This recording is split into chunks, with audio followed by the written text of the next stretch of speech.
कर संग्रहण को एक नया और व्यवस्थित आयाम देने के उद्देश्य से भारत सरकार द्वारा विभूति खंड गोमती नगर लखनऊ में अप्रत्यक्ष कर भवन का निर्माण करवाया गया है। 9,768 वर्ग मीटर के विशाल क्षेत्रफल में बनी इस भव्य इमारत के लिए वर्ष 1985 में लखनऊ विकास प्राधिकरण से 43.74 लाख रुपए में भूमि खरीदी गई थी।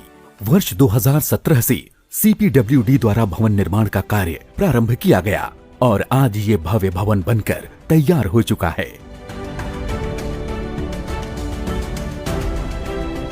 122.05 करोड़ की लागत से बने इस भवन में चारों तरफ पौधों की खूब हरियाली है।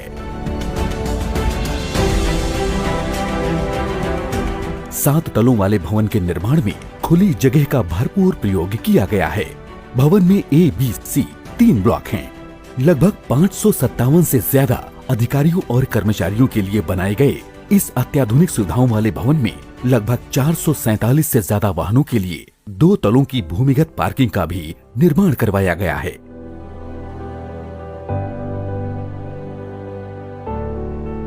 नवीन ऊर्जा को बढ़ावा देते हुए सोलर एनर्जी के उपयोग पर बल दिया गया है, जिसके तहत 170 किलोवाट क्षमता के सोलर पैनल्स लगवाए गए हैं। ईवी एडेप्शन को बल देते हुए ईवी चार्जिंग पॉइंट्स स्थापित किए गए हैं, जहां भवन में आकस्मिक आगजनी को रोकने के लिए अति आधुनिक तकनीक पर आधारित फायर अलार्म और फायर फैसिलिटीज मौजूद हैं, तो वहीं जल संरक्षण को ध्यान में रखते हुए भवन में रेन वाटर हार्वेस्टिंग की सुविधा मौजूद है।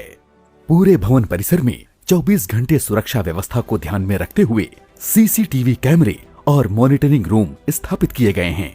साथ ही परिसर में कड़ी सुरक्षा के लिए रात और दिन सक्षम सुरक्षा गार्ड तैनात रहते हैं। भवन में दिव्यांग जनों की सुविधाओं को देखते हुए उनके अनुकूल भवन कुछ इस तरह से डिजाइन किया गया है, जिससे दिव्यांग लिफ्ट, रैंप, टेक्टाइल टाइल्स और बाथरूम का प्रयोग सुगमता पूर्वक कर सकेंगे।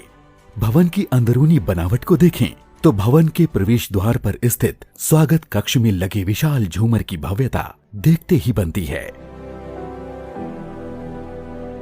आगंतुकों को सभी सूचनाओं से अवगत कराने हेतु स्वागत पटल भी उपलब्ध है।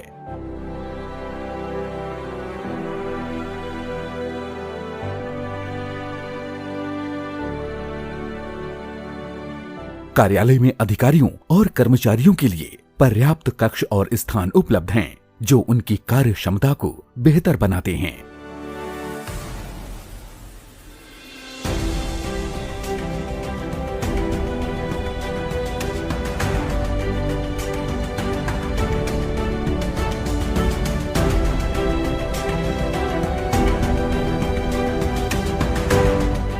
भवन में पुरानी फाइलों के रखरखाव के लिए कॉम्पैक्टर स्टोरेज सिस्टम लगाया गया है, जो महत्वपूर्ण दस्तावेजों को सुरक्षित रखता है।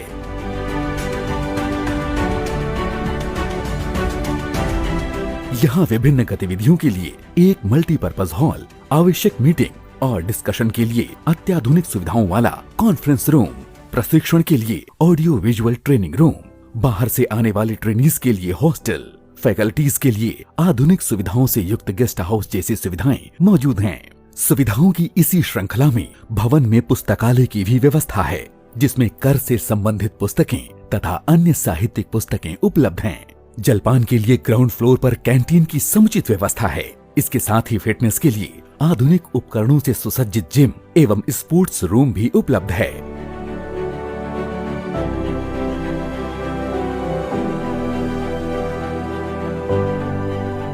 परिसर में कार्यरत अभिभावकों के छोटे बच्चों के लिए क्रीच फैसिलिटी जैसी सुविधाएं भवन के महत्व को कई गुना बढ़ा देते हैं।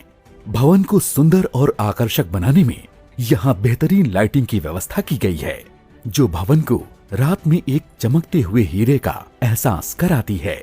ये नवनिर्मित अप्रत्यक्ष कर भवन निश्चित रूप से करदाताओं को बेहतर सुविधाएं देने में सक्षम साबित होगा। नीतियों के चलते देश की तेजी से बढ़ती अर्थव्यवस्था ने नए करदाताओं की संख्या में बढ़ोतरी की है। कर संग्रहण को एक नया और व्यवस्थित आयाम देने के उद्देश्य से भारत सरकार द्वारा विभूति खंड गोमती नगर लखनऊ में अप्रत्यक्ष कर भवन का निर्माण करवाया गया है। 9,768 वर्ग मीटर के विशाल क्षेत्रफल में बनी इस भव्य इमारत के लिए वर्ष 1985 में लखनऊ विकास प्राधिकरण से 43.74 लाख रुपए में भूमि खरीदी गई थी। वर्ष 2017 से CPWD द्वारा भवन निर्माण का कार्य प्रारंभ किया गया और आज ये भव्य भवन बनकर तैयार हो चुका है। 122.05 करोड़ की लागत से बने इस भवन में चारों तरफ पौधों की खूब हरियाली है। 7 तलों वाले भवन के निर्माण में खुली जगह का भरपूर प्रयोग किया गया है। भवन में A, B, C 3 ब्लॉक हैं। लगभग 557 से ज्यादा अधिकारियों और कर्मचारियों के लिए बनाए गए इस अत्याधुनिक सुविधाओं वाले भवन में लगभग 447 से ज्यादा वाहनों के लिए 2 तलों की भूमिगत पार्किंग का भी निर्माण करवाया गया है।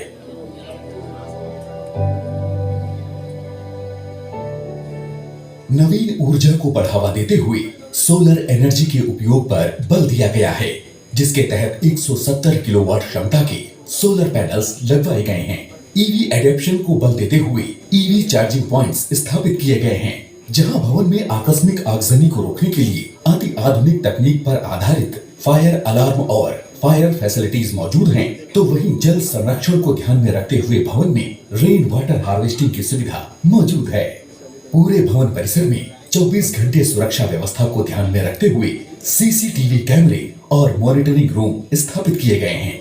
साथ ही परिसर में कड़ी सुरक्षा के लिए रात और दिन सक्षम सुरक्षा गार्ड तैनात रहते हैं।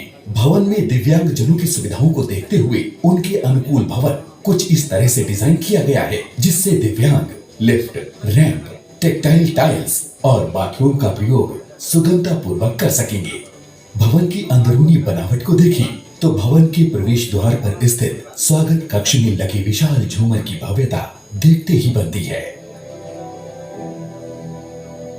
आगंतुकों को सभी सूचनाओं से अवगत कराने हेतु स्वागत पटल भी उपलब्ध है।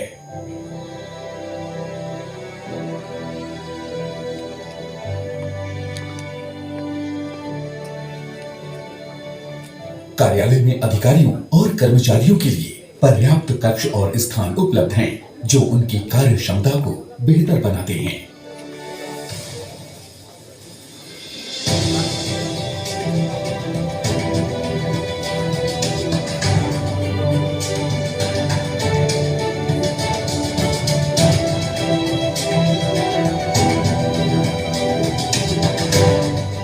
भवन में पुरानी फाइलों के रखरखाव के लिए कॉम्पैक्टर स्टोरेज सिस्टम लगाया गया है, जो महत्वपूर्ण दस्तावेजों को सुरक्षित रखता है।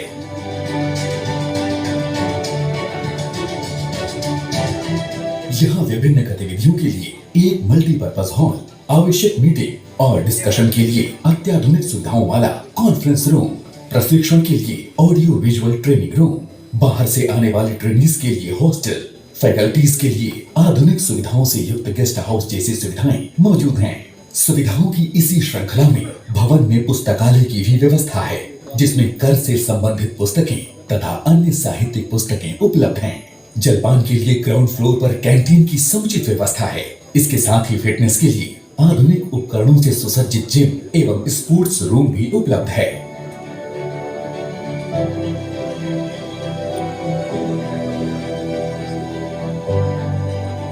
परिसर में कार्यरत अभिभावकों के छोटे बच्चों के लिए क्रीच फैसिलिटी जैसी सुविधाएं भवन के महत्व को कई गुना बढ़ा देते हैं। भवन को सुंदर और आकर्षक बनाने में यहाँ बेहतरीन लाइटिंग की व्यवस्था की गई है, जो भवन को रात में एक चमकते हुए हीरे का एहसास कराती है। ये नवनिर्मित अप्रत्यक्ष कर भवन निश्चित रूप से करदाताओं को बेहतर सुविधाएं देने में सक्षम साबित होगा।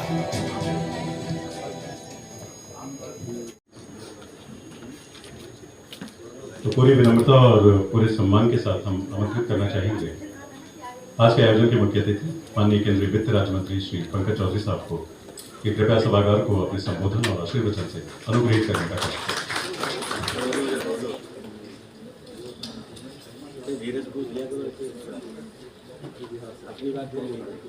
मंच पर उपस्थित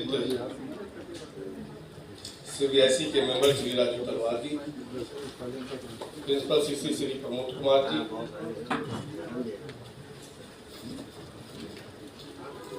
उत्तर प्रदेश विधानसभा के सदस्य त्रिपाठी जी, सभा में उपस्थित सभी हमारे अधिकारीगण, कर्मचारीगण, प्रदेश सरकार के, केंद्र सरकार के सभी अधिकारीगण, यहाँ उपस्थित पत्रकार साथी, सबसे पहले तो मैं इस भवन के लोकार्पण के अवसर पर आप सबको बहुत बहुत बधाई देता हूँ। मित्रों, आज कहीं ना कहीं देखें तो हमारा देश माननीय प्रधानमंत्री नरेंद्र मोदी जी के नेतृत्व में विकास के नए कीर्तिमान स्थापित कर रहे हैं और विकसित राष्ट्र बनने के मार्ग को प्रशस्त कर रहे हैं। जैसा आप सबको विदित होगा कि आधारभूत सुविधाओं एवं ढांचागत विस्तार के लिए भारत सरकार निरंतर प्रयत्नशील है और पिछले 10 वर्षों में अगर आप देखें तो ढांचागत सुविधाओं में वृद्धि दर में नए कीर्तिमान सरकार ने हमारी स्थापित किया है। और मैं कहूं तो कहीं ना कहीं मोदी जी के आने के बाद से अगर देखें तो भारतवर्ष में कार्य पद्धति में भी परिवर्तन हो रहा है। और जो प्रधानमंत्री जी की सोच है, जो उनका सपना है कि 2047 में भारत को हमें विकसित राष्ट्र बनाना है, उसमें आप सबका बहुत बड़ा योगदान होगा और सभी क्षेत्र को कहीं ना कहीं विकसित करने की आवश्यकता है। और उसमें जो हमारा टैक्स का विभाग है या जो भी हमारे जीएसटी के हैं, कस्टम्स के हैं, इनकम टैक्स के हैं, इन सब को कहीं ना कहीं सुविधाजनक भी बनाना होगा। अभी सीसी साहब ने बताया कि ये जमीन 1985 में इस भवन निर्माण के लिए लिया गया और मुझे लगता है कि लोकार्पण आते आते 38 साल, तलवार साहब अभी मुझे बता रहे थे कि 38 साल। आप इसी से सोच सकते हैं कि 85 की जमीन ली हुई और पेंडिंग पड़ी रही। जब 2014 में माननीय प्रधानमंत्री जी इस देश का कार्यभार संभाले, तब जाकर 17 में इस भवन का निर्माण शुरू हुआ और आज 2023 में लोकार्पण के माध्यम से हम लोग इसको समर्पित कर रहे हैं। और ये सही है कि भवन में हमारे सामने बताया सभी सुविधाएं होंगी, सोलर से भी सुशोभित किया गया है, इसमें पुस्तकालय भी है, कैंटीन भी है, सभी कुछ। और ये इसलिए कि आपका जो काम करने की क्षमता है उसको हम कैसे और बढ़ा सकते हैं। एक अच्छा माहौल दे करके, एक अच्छा खुशनुमा वातावरण दे करके कहीं ना कहीं ये फर्क पड़ता है कि आप एक छोटे से कमरे में बैठ के काम करें और एक व्यवस्थित ऑफिस में बैठ के काम करें तो आपकी कार्य क्षमता और बढ़ जाती है। और उसको ध्यान कहीं ना कहीं यहीं पर नहीं, पूरे देश में हमारी सरकार ने देने का काम किया है। अगर आप देखें तो जब से हमारी सरकार आई, अगर 13-14 में जहां पर डिपार्टमेंट के इंफ्रास्ट्रक्चर के लिए मात्र 7.5 करोड़ होता था और उसी साल 2014 में ही हमारी सरकार ने इन सब चीज़ों पे ध्यान दिया कि देश को आगे बढ़ना है तो सारी चीज़ों को व्यवस्थित करना होगा, तो करीब 110 करोड़ रुपया उस साल हम लोगों ने खर्च किया। और वहीं 23-24 में अगर देखें तो 1100 करोड़ रुपया डिपार्टमेंट के इंफ्रास्ट्रक्चर पर भारत सरकार ने स्वीकृति प्रदान की है। और अगर पिछला 10 साल 4 से 14 देखें तो 10 साल में मात्र 140 करोड़ रुपया खर्च हुआ था और 14 से अगर 23 को देखें तो 3500 करोड़ रुपया अब तक हम लोग विभागीय इंफ्रास्ट्रक्चर पर खर्च कर चुके हैं ताकि आपकी कार्यशैली और सुदृढ़ हो, विश्वस्तरीय हो और टैक्स का कलेक्शन और ठीक से होता है। और आप सबने भी बहुत अच्छा कार्य किया है कि कोविड एक नई व्यवस्था थी, नए तरीके से लागू किया गया था। अब जिस तरीके से 5-6 सालों में आप लोगों ने इसको अपने आप में ढाला है, व्यवस्थित किया है कि आज उसका ही नतीजा है कि आज 1.5 लाख करोड़ से ज्यादा की टैक्स कलेक्शन हमारे विभाग के लोग कर रहे हैं। तो एक बहुत ही अच्छा और दुनिया में कहीं ना कहीं इसकी चर्चा है।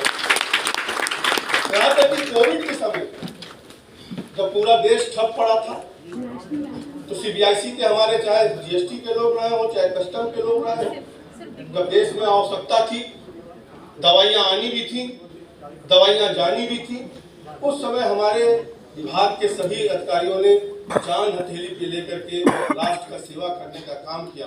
और दुर्भाग्यवश उस समय हमारे बीच से बहुत से साथी हमारे बीच में उपस्थित थे। मैं उनके परिवार को श्रद्धांजलि अर्पित भी करता हूँ और साथ ही साथ उनके परिवार को सांत्वना देता हूँ।